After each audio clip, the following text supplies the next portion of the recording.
Hey everyone, welcome back to another video. In today's video, I wanted to note all of you that I have updated the relics priority list on the sheet. Finally, it has been updated, and now I think it's more readable and slightly better than the previous version that I had online. So it took some time, but it's finally here, and I wanted to mention it and kind of go over it quickly, not a too deep video, because I have made already a video on the relics that went too deep, about 40 to 50 minutes.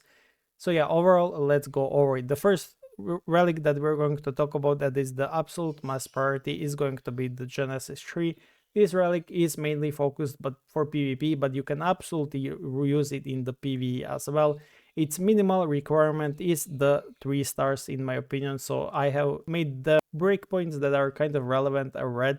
Every other breakpoint is kind of like usable in PvP and PvE, but the red one is the main and key breakpoint that makes the relics like far more usable and twice as better than before. The example would be Kusanagi being usable at 2 stars and then twice as better at 8 stars. So the first relic is going to be the Fate relic. So these two relics are Fate relics. Maybe I should have made them different color. Maybe I will just make these different color. So these are the two Fate relics that we have, and you can see this by the icon right here.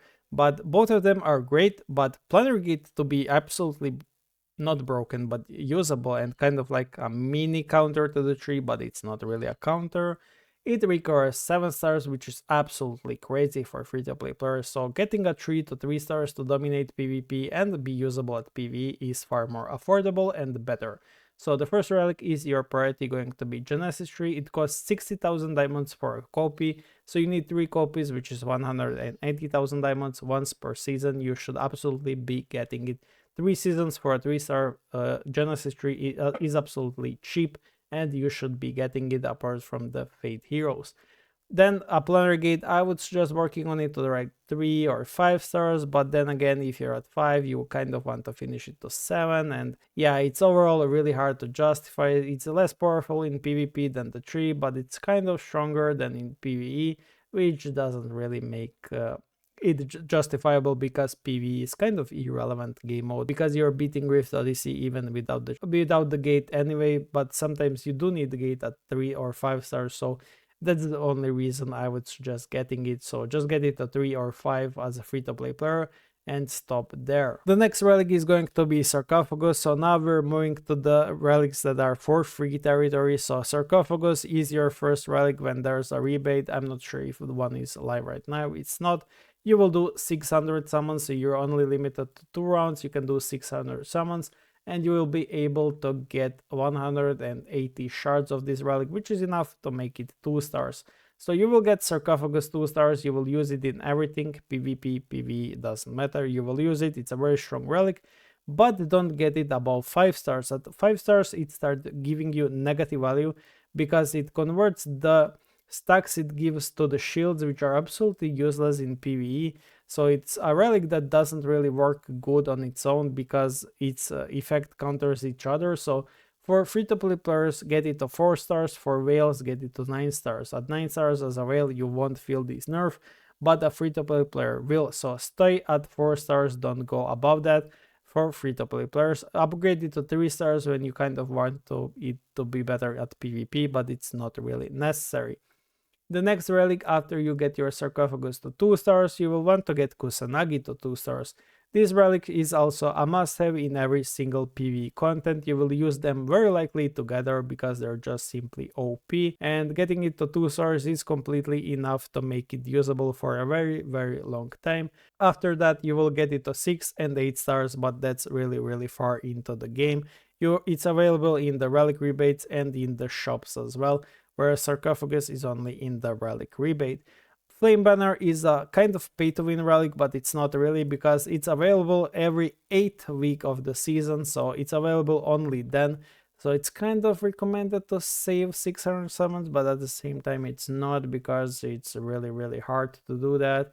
And you kind of sacrifice your whole season just for this relic to get 600 summons, which is only 180 shards, and to get it usable you need 3 stars, and to get it really good you need 5 stars. So yeah, it's kind of up to you. Honestly, I will leave that up to you. So It's solid in PvP, but a must-have in the Lost City for the sustain because of the amounts of holy shields it provides. It's absolutely necessary. Maybe Izanami could replace that, but I highly doubt it. But yeah, overall, really strong relic, justified to spend money on, in my opinion. Same for these two. And for the telescope, which is next relic, get it to 2 stars and then upgrade it to 6, 8, and 9 stars. This relic is absolute top tier. Only start working on it when you have Babylon online. So yeah, overall one of the most broken relics in the game right now. Definitely worth spending money on if you're a whale. But yeah, it's usable in both PvP and PvE. You will not regret it.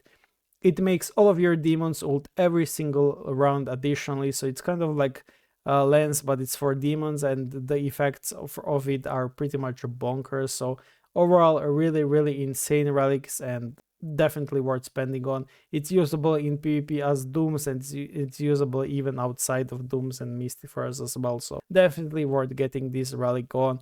So yeah, so far we have free-to-place route of the justified spending absolute priority relics, which is going to Sarcophagus 2 stars, Kusanagi 2 stars, Flame Banner, not sure if it's worth spending or just like wasting your time on it, so kind of like skip or save, completely up to you. Then we have Cosmic Mirror, which is also 2 stars, and then you're pretty much done with the core relics for the PvE, and you're kind of moving to the next tier, which is going to be the rebates and the extra sources to gain them from. So they're not as rare as the relics above and not as strong as the relics above, but they are still good to have.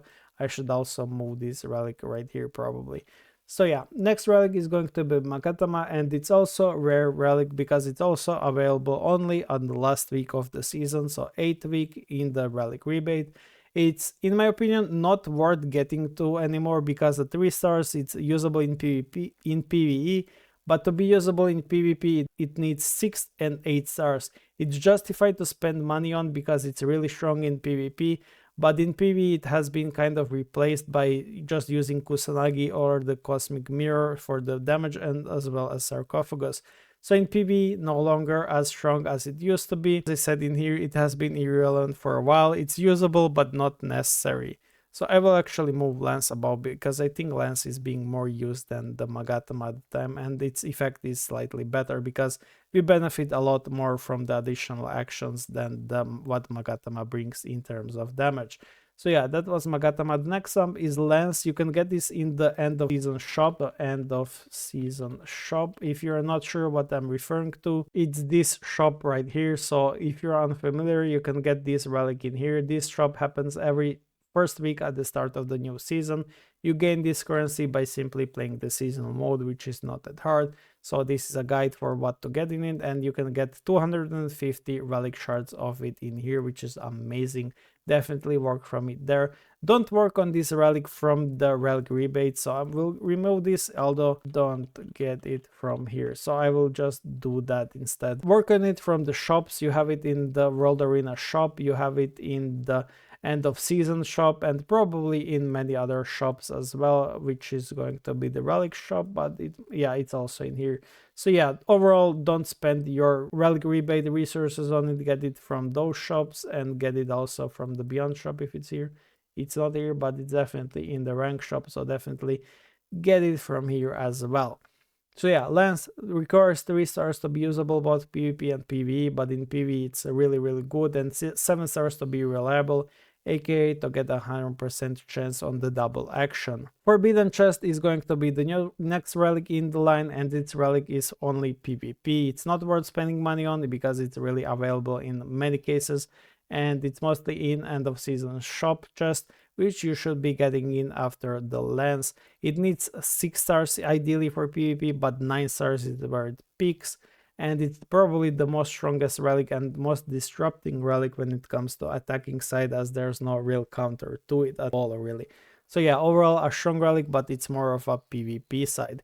Then we have Night Surge, which is going to be really free relic. Don't spend anything on it, just get it from free from the other resources. It's really easy to get, and yeah, it peaks at 9, but it's very viable at just 1 stars. Cauldron PvP 2 stars, that's all. Simply just need 2 stars, and it's one of the strongest relics in the game. Gleipnir usable in both, but it's better in PvP. Peaks at 5 stars, usable at 7 stars, and usable at 3 stars with a bit of adjusting to the lineups. Ocean's Maw is the next relic, which is good in the PvP because of Babylon now, but before it was not good in there, and it's usable in PvE because of the Abyss Crusade for the relics. So yeah, that was it. Those were the priority relics. Everything after that is just PvP and this right here. So you can open this sheet. I have it pinned on my channel right here. If you go to the more, you will be able to see it right here. So yeah, it's really easy to gather, and overall really useful information you can find in here. So yeah, apart from relics, you also have endgame priority list telling you which hero to focus on from the oracle shops and from the selectors. By simply following this, you have rune notes, every single rune noted for every single hero, which of the runes to go for them, which of the subs, and whether to reroll their uniques or not. But yeah, overall you can find pretty much everything in this sheet. And yeah, hopefully this video has been helpful. Now you're aware, if you weren't before, that there's a relic priority list for newbies. So to repeat, Sarcophagus 2 stars, Kusanagi 2 stars, Flame Banner 3 to 5 stars if you really want to wait for this. Cosmic Mirror 2 stars into 6 into 8 stars for the PvP and PvE, but do not push it to 6 stars instantly, it's a long road. Rather make viable of these relics, so just leave it at 2 stars for a while. Then get Lens to 3 stars and work on it from the end of season shop to 5 and 7 stars. Magatama, not really justified, I would rather much suggest getting Flame Banner over it. Then Forbidden Chest in the end of season shops after you are done with this one, with the Lens. Night Surge from any other weak chest that you can get, which is very common, especially in Rift Odyssey, I believe. Then we have Cauldron, which you should be getting once you get into PvP of 2 stars. Gleipnir, which is okay relic, filler relics for the PvP, and then Ocean's Maw, which is from the shops mainly, not from the relic rebate in my opinion. So yeah, thank you for watching and see you guys in the next one.